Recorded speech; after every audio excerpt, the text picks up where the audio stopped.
La gourmandise est-elle un défaut pour vous? Ah non, pas du tout.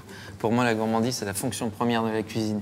On parle de cuisine et on parle d'art, mais je pense que même si on doit s'en rapprocher, la cuisine doit garder cette humilité.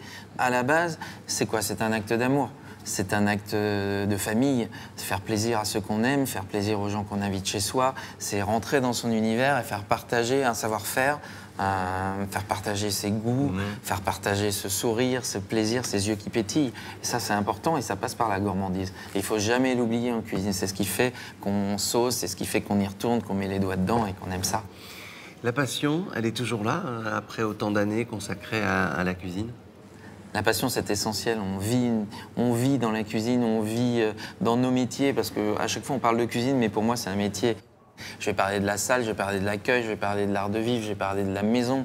On travaille tous, mes équipes s'impliquent du matin au soir, apportent à la fois un savoir-faire, mais aussi un échange, un partage, un sourire. Et tout ça, c'est compliqué. Oui. Pourtant, elle est secouée, la cuisine, aujourd'hui.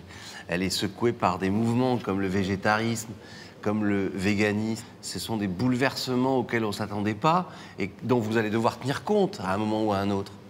Il y a eu des mouvements dans la peinture, il y a des mouvements dans la sculpture, il y a des mouvements dans tout art, il y a des mouvements dans tout phénomène de société.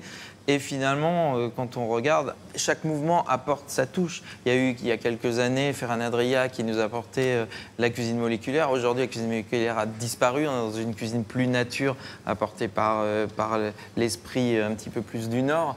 Mais on va piocher dans tous ces phénomènes. Le bon et le mauvais s'effacent.